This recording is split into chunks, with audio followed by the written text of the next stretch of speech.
I should have seen the signs. Loretta, my wife, had never cared much about makeup. A little mascara, some lip gloss, and that was it. But 3 weeks ago, she started waking up early. She'd lock herself in the bathroom for nearly an hour. When I asked, she just smiled and said, "I just want to look more professional, babe." I nodded. I believed her. That morning started like any other. I was waiting for my coffee to drip into the cup, scrolling through Instagram when my phone buzzed. A message from HR.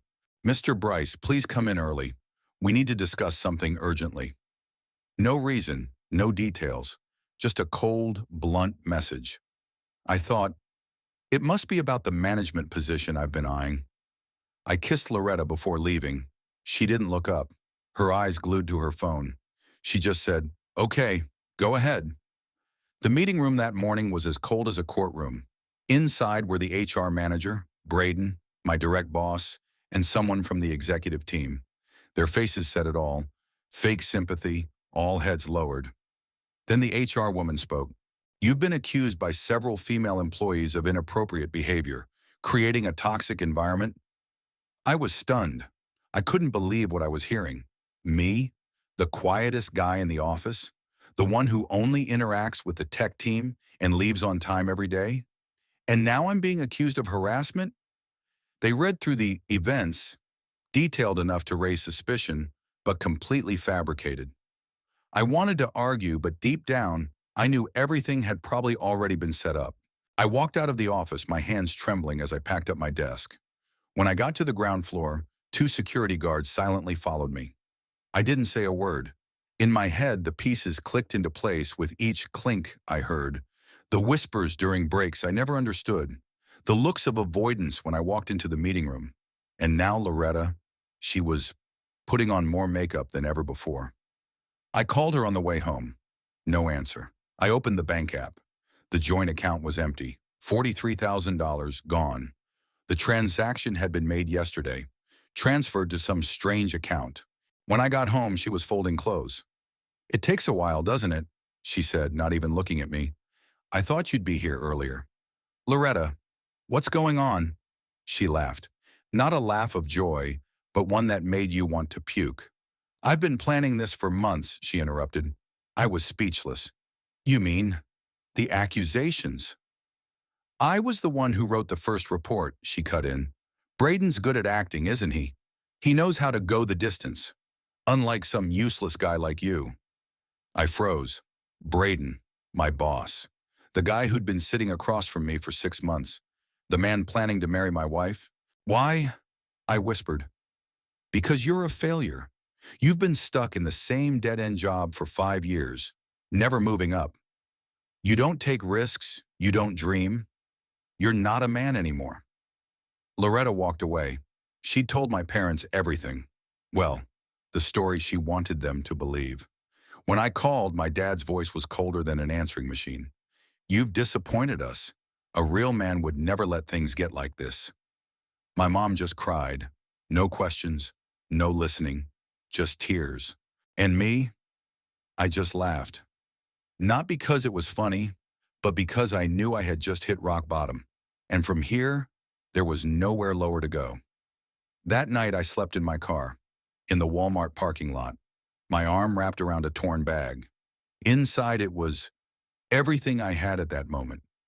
I was now a man without a wife, without a job, without a home, and without anyone by my side. There was only one thing: silence, and a cold, stone-like anger. I turned on my phone, opened the Notes app, and typed the first line. Day 1. Everything's been taken from me, but I still have this, my memory and my time. I didn't need to shout. I didn't need revenge right away. I would turn everything around, with patience, precision, and no warnings. The first 3 nights I slept in my car, after Loretta vanished with all the money, I didn't really sleep. I just closed my eyes and listened to the familiar sounds of a Walmart parking lot at night, truck engines starting, strangers walking by, and occasionally, the wind whistling through the cracked window. I didn't dream. I didn't want to, because each dream would take me back to the lost home, the lost job, the man I used to be, the faithful husband, the obedient son, the loyal employee. That man was gone. Day 4, Gavin, my college buddy, sent me a text. I heard, no questions. Get in the car. Stay with me. I typed back, are you sure? Gavin sent back just one word, sure. I showed up at Gavin's apartment just before midnight. I had only 2 bags with me, some clothes, an old laptop, and a notebook. My entire life at that moment was packed into those 3 things. Gavin didn't ask, didn't judge, didn't pity me. He just opened the fridge, grabbed 2 beers and said, if you want to talk, talk. If not, just drink. It took me a week to spill everything. About Loretta, about Braden, about the fake accusations, about the empty bank account, about my parents, who used to hug me when I broke my arm, but now locked me out and called me a disappointment. Gavin listened in silence, then nodded. Well, then start over. But this time, play it smart. I threw myself into work, anything that could make money. During the day, I did heavy lifting, hauling, deliveries. At night, I washed glasses, bartended, and cleaned the counters at a small bar in the neighborhood. Every time I broke a sweat, I felt a little less weak. The anger simmered beneath the layers of muscles I was rebuilding. Emotions gave way to purpose. I still wrote every day, in the leather notebook Gavin gave me. Day 17, Loretta posts a picture with Braden at the grand opening. Mom comments, so proud of my future daughter-in-law. Dad transferred $175,000, all his retirement money, into her startup project. I didn't cry. I just recorded everything. On day 24, I saw my dad at the grocery store. He was at the bakery aisle. He looked worn out, holding a package of premium cookies, then putting it back, grabbing a cheap pack instead. He hesitated, finally bought the cheaper one. Those cookies. My mom used to buy them every week, but not anymore. I hid behind the aisle. A mix of emotions welled up inside. Resentment, pity, disgust, and regret. But I didn't approach him. I just wrote, Day 24. Dad is saving pennies while Loretta posts pictures drinking wine at a rooftop bar. I'm not a real man, he once told me. The bar where I worked became an invaluable source of information. After a few drinks, people tell the truth. I didn't ask. I just listened.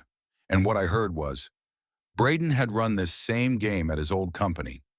Loretta's bragging that she's raising more capital, using her in-laws' retirement money as seed money. She says the business is starting from scratch. No one knows that scratch is someone else's money. I wrote everything down. One night, I came back to my room and opened my laptop. I pinned up a map of every link. Loretta, the center. Braden, abusing his position to cover up the lies.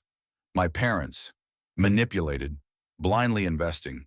The small community, where rumors are the strongest weapon. I didn't want to ruin them with my hands, I just needed the truth to be exposed. Then the opportunity came. An anonymous text. A chat message was sent to Kelly, Braden's wife. Loretta, do you think you can stay at mine tonight? Braden, as long as he still thinks you're visiting your sick mother. The message was read, screenshot taken, spread. I didn't have to do much. The rumors started to spread like a virus. She's the one who stole her husband.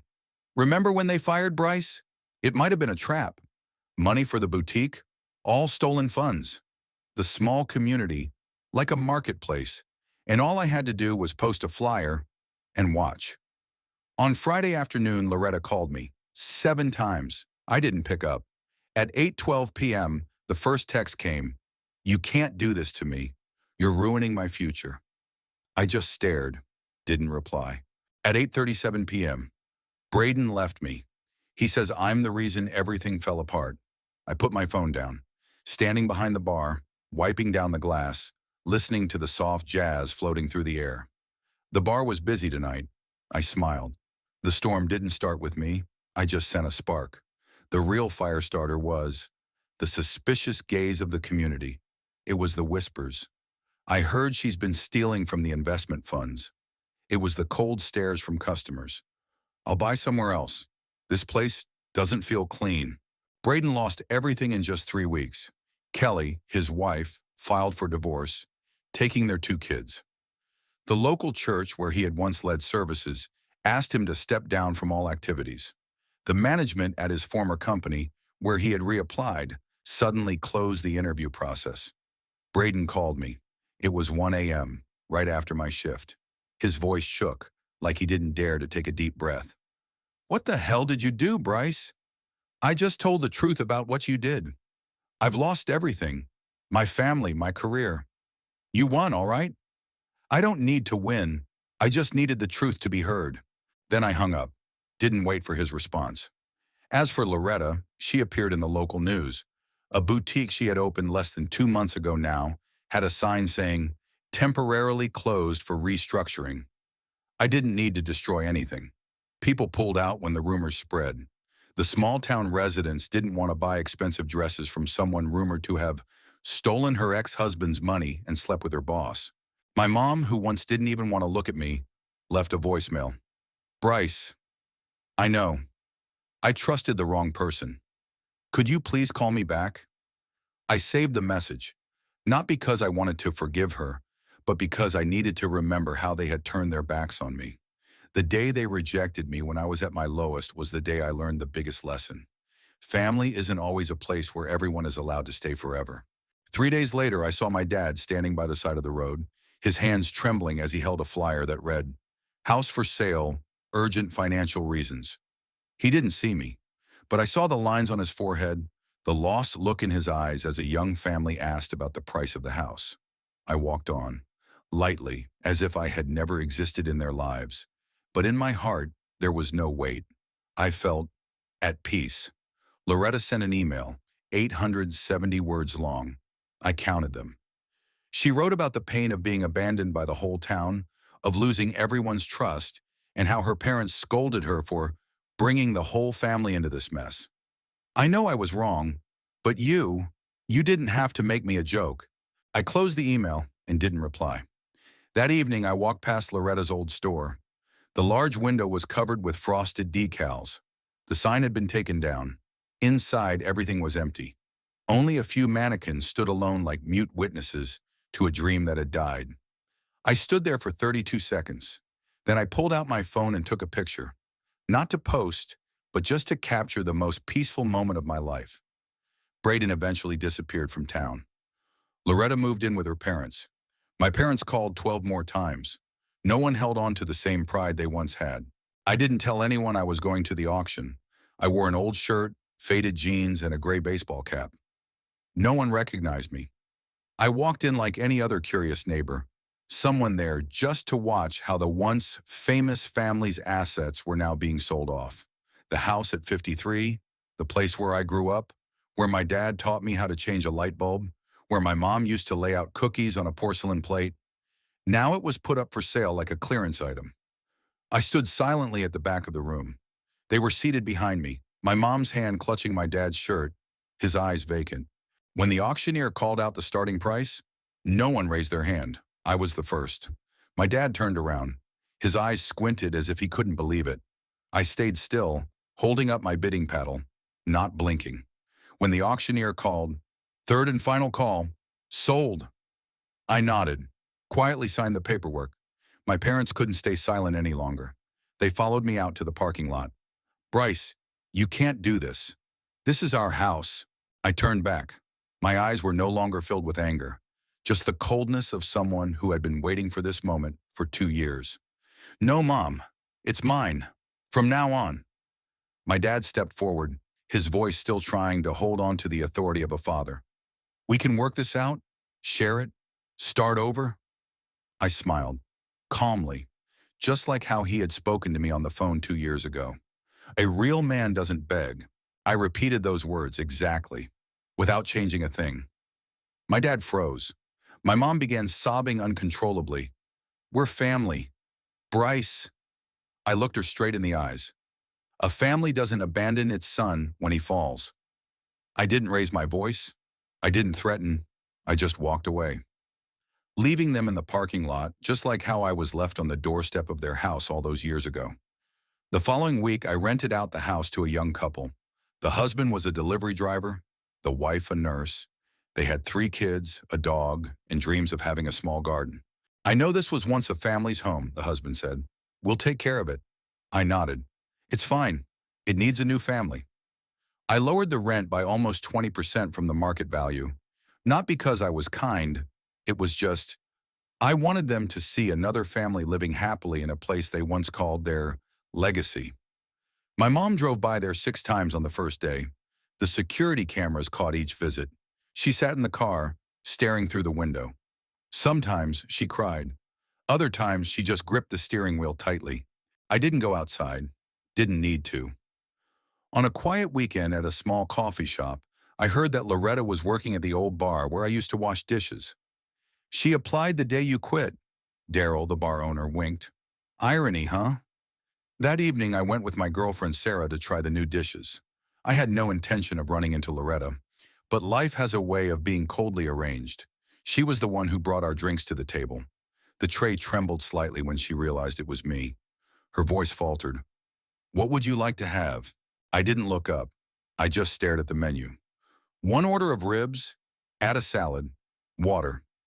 Sarah, not knowing who Loretta was, laughed and chatted with me happily. Loretta stood still. I didn't need to look. I knew she was realizing something that she could never believe 2 years ago. I didn't die. I didn't fall apart. I just became a version of myself that she would never deserve. As we were leaving, I left a tip. Not too much, not too little.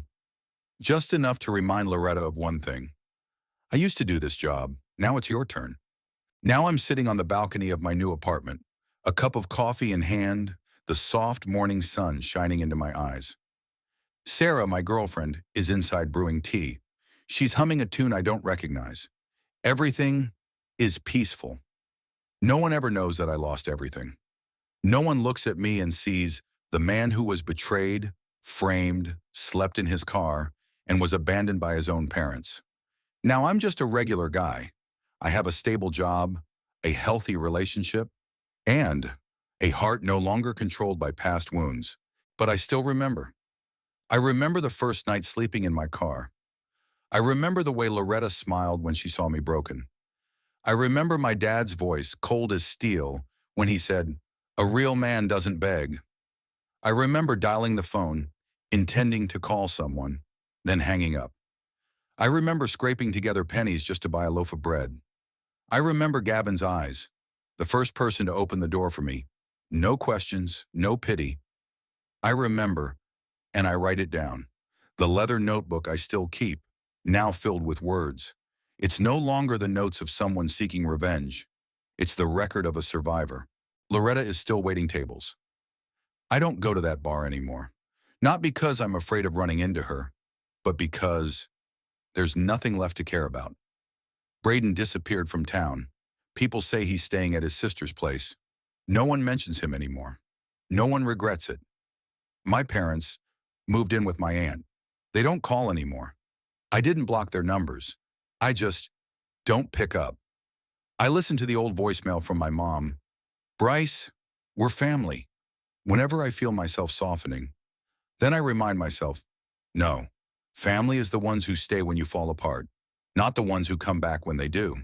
I don't want to become bitter, but I'm not the fool I once was. Last week, Sarah said something that made me pause for a long time. I don't need you to save my life. I just need someone who's real. I looked at her, then answered, I'm not someone who can save anyone anymore, but I can stay, hold your hand, when you need it. And for the first time, I felt like a real man. Not because of my career, not because of my father's respect, not because of society's praise, but because I know who I am, and I don't need anyone to confirm that for me. I don't seek revenge, I just don't forget. And from those things I don't forget, I've learned to choose. Choose who to keep, who to let go, who deserves to be called family, and who's just a lesson. I didn't destroy anyone's life. They did that themselves.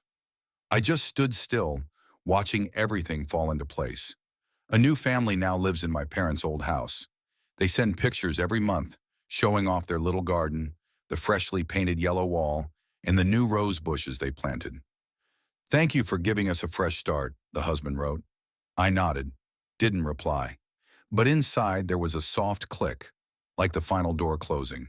My story doesn't have an the end, because I'm still living, still loving, and I still keep the notebook, like a map to remind myself. I've been through hell, and there's no reason to go back. Not everyone who falls wants revenge. Some just want to stand up, shake off the dust, and move on, quietly but with strength.